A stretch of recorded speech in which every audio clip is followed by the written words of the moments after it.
दोस्तों हमारे YouTube channel Sanjay study channel में आपका स्वागत है।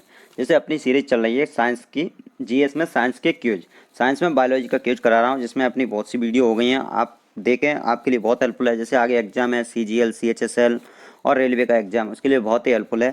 तो आज का क्यूज है अपना, देखेंगे आप। तो आज का क्यूज क्या है अपना, पादप जगत का वर्गीकरण पे आधारित क्वेश्चन है, सभी क्वेश्चन है। तो जैसे क्वेश्चन देखेंगे आप, फर्स्ट क्या है, निम्नलिखित में से किसे वर्गीकी का पिता कहा जाता है। तो इसका आंसर क्या हो जाएगा, लीनियस को कहा जाता है। अगला क्वेश्चन क्या है, द्विनाम पद्धति के प्रतिपादक हैं। तो द्विनाम पद्धति के प्रतिपादक कौन है, इसका आंसर क्या हो जाएगा, लीनियस। अगला क्वेश्चन, सिस्टमा नेचुरी किसकी प्रसिद्ध पुस्तक है। कौन सी, सिस्टमा नेचुरी किसकी प्रसिद्ध पुस्तक है। तो इसका भी आंसर हो जाएगा लीनियस। अगला क्वेश्चन क्या है, पुष्पी पादपों को रखा गया है।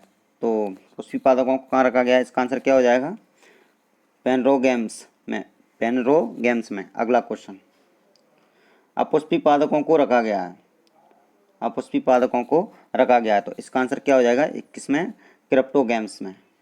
अगला क्वेश्चन, वर्गीकरण वर्गीकरण की आधारित इकाई है।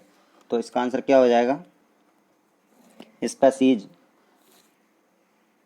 अगला क्वेश्चन, हाइड्रोफाइट्स होते हैं, क्या होते हैं, हाइड्रोफाइट्स क्या होते हैं, जलीय पौधे। अगला क्वेश्चन, द्विनाम पद्धति का अभिप्राय है पौधों के नामों को 2 शब्दों में लिखना, जो बताता है, क्या कहते हैं उसे, क्या क्या बताता है वो, वंश तथा जाति को। अगला क्वेश्चन,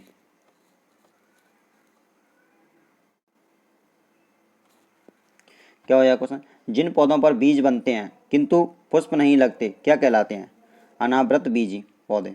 अगला क्वेश्चन क्या है, जीवाणुओं की खोज सर्वप्रथम किसने की थी। इसका आंसर क्या हो जाएगा, एंटोइन लियोनार्ड ने। अगला क्वेश्चन, जीवाणुओं से संबंधित निम्न कथनों में कौन सही है।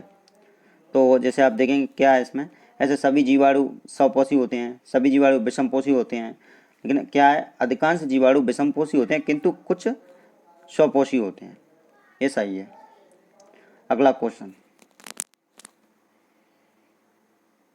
क्या है क्वेश्चन, जीवाणुओं को पौधे माना गया है क्योंकि इनमें कठोर कोशिकावृत्ति होती है, इसलिए। अगला क्वेश्चन, निम्नलिखित में से किसमें माइटोकॉन्ड्रिया अनुपस्थित होता है। तो इसका आंसर क्या हो जाएगा, जीवाणु में। अगला क्वेश्चन क्या है, जीवाणुओं की साधारण आकृति क्या होती है। तो इसकी साधारण आकृति क्या होती है, छड़ रूपी बैसिली। अगला क्वेश्चन, क्वेश्चन क्या हो जाएगा, जो जीवाणु आकार में सबसे छोटे होते हैं क्या कहलाते हैं। तो क्या, गोलाणु कहलाते हैं, कोक्सी। अगला क्वेश्चन, ये गोल जीवाणु कहलाता है। तो इसका आंसर क्या हो जाएगा, कोकस। अगला क्वेश्चन क्या है, एक सर्पिल जीवाणु को कहते हैं। तो इसका आंसर क्या हो जाएगा, स्पाइरिलियम। आप देखेंगे आप अगला। तो आप अगला क्वेश्चन है दोस्तों, अगर आपको वीडियो अच्छा लगता है तो प्लीज़ लाइक एंड सब्सक्राइब जरूर करें। वैसे ये आपके लिए बहुत हेल्पफुल है, क्योंकि जैसे आपने टॉपिक पढ़ा है तो उसके क्वेश्चन लगाना बहुत ज़रूरी है, तो वो आपको इस वीडियो में मिलेंगे। अगला क्वेश्चन जैसे आप देखेंगे, क्या है क्वेश्चन, वानस्पतिक केंद्रक किस में अनुपस्थित है। तो इसका आंसर क्या हो जाएगा, जैसे वनस्पतिक केंद्रक, जैसे कवक, लाइकेन, हरे शैवाल। तो जीवाणु में वनस्पतिक केंद्रक नहीं होता है। अगला क्वेश्चन, निम्नलिखित में से कौन सर्वाधिक संख्या में पाए जाते हैं। तो आंसर क्या हो जाएगा, जीवाणु। अगला क्वेश्चन क्या है, बैक्टीरिया में पाए जाने वाला प्रकाश संश्लेषी आशय कहलाता है। तो इसका आंसर क्या हो जाएगा, बर्ड कीलबग। अगला क्वेश्चन क्या है, पाश्चर प्रसिद्ध है। तो किस लिए प्रसिद्ध है, रोगों की चर्म थ्योरी के लिए। अगला क्वेश्चन क्या है, क्वेश्चन, निम्न में से सबसे छोटा जीव है। तो इसका आंसर क्या हो जाएगा, माइकोप्लाज्मा। अगला क्वेश्चन, दोस्तों थोड़ा वीडियो फास्ट है, आपको में देखने की जरूरत ही नहीं है क्योंकि क्वेश्चन बहुत हैं। अगला क्वेश्चन क्या है, जो जीवाणु सीधे ही वायुमंडल नाइट्रोजन को नाइट्रोजन के यौगिकों में बदलते हैं कहलाते हैं। तो इसका आंसर क्या हो जाएगा, नाइट्रोजन स्थिरीकरण जीवाणु। अगला क्वेश्चन, मूल ग्रंथिकाओं पाई जाती हैं, मूल ग्रंथिकाओं पाई जाती हैं किसमें। इसका आंसर क्या हो जाएगा, कुछ लेगुमिनियस पादपों तथा कुछ अन्य पौधों में भी। अगला क्वेश्चन क्या है, क्वेश्चन, अधिक नमक वाले अचार में जीवाणु जीवित नहीं रहते हैं यानी मर जाते हैं, क्योंकि क्या कारण है इसका? ये जीव द्रव्य कुंचित हो जाते हैं और इस तरह मर जाते हैं। तो आंसर फर्स्ट हो जाएगा। अगला क्वेश्चन क्या है? मानव की आंत में पाए जाने वाला जीवाणु है, तो इसका आंसर क्या हो जाएगा? Escherichia coli. अगला क्वेश्चन, जैसे क्वेश्चन क्या है? तपेदिक यानी तपेदिक टीबी उत्पन्न करने वाला जीवाणु है, तो इसका आंसर क्या हो जाएगा? माइकोबैक्टीरियम। अगला क्वेश्चन, भोजन में विषाक्तता उत्पन्न होती है, किसके कारण होती है? आंसर क्या हो जाएगा? कोलेस्ट्रीडियम बोटुलिनम द्वारा। अगला क्वेश्चन, एंटीबायोटिक्स अधिकांश सतह प्राप्त होते हैं, तो इसका आंसर क्या हो जाएगा? जीवाणुओं से। अगला क्वेश्चन क्या है? यदि एक जीवाणु कोशिका प्रति 20 मिनटों में विभाजित होती है तो 2 घंटों में कितने जीवाणु बनेंगे? तो इसका आंसर क्या हो जाएगा? 64। अगला क्वेश्चन क्या है? नाइट्रोजन यौगिकीकरण में निम्नलिखित में से कौन सी फसल सहायक है? तो आंसर क्या हो जाएगा? फली। अब देखेंगे अगला क्वेश्चन। अगला क्वेश्चन क्या है? क्वेश्चन क्या है? ये तो हो गया नाइट्रोजन यौगिकीकरण में निम्नलिखित में से कौन सी फसल है, तो इसका आंसर हो जाएगा फली। अगला क्वेश्चन क्या है? जैसे नाइट्रोजन स्तरीकरण में लैग हीमोग्लोबिन का क्या कार्य है? तो इसका आंसर क्या हो जाएगा?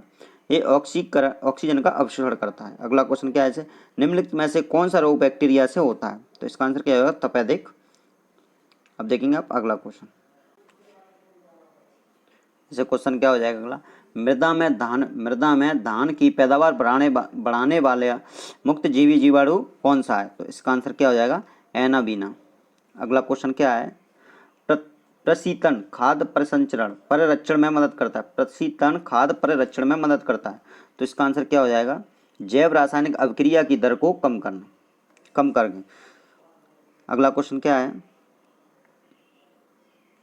दही जमाने में निम्नलिखित में से किस सूक्ष्म जीव का प्रयोग किया जाता है? तो इसका आंसर क्या होगा? लैक्टोबैसिलस।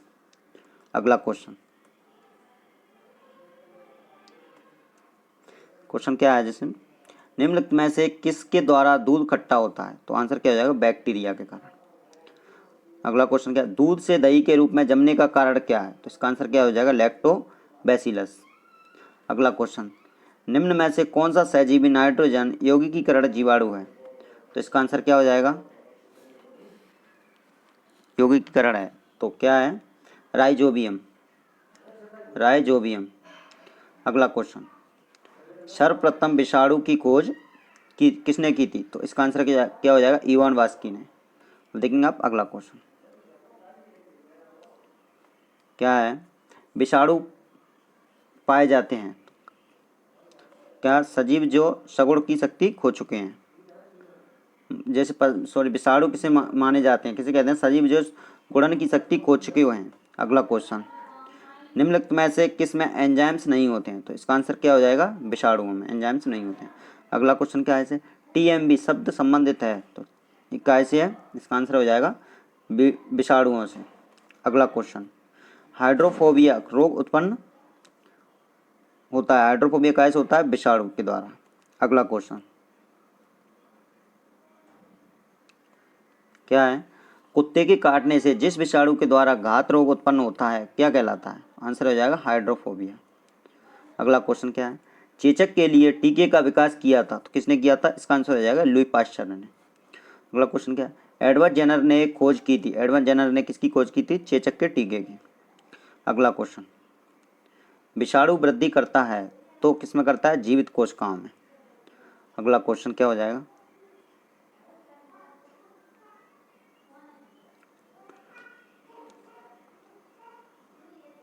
विषाणु निर्जीव माने जाते हैं, तो ये कैसे माना? क्योंकि ये क्रिस्टलाइजेशन हो सकते हैं।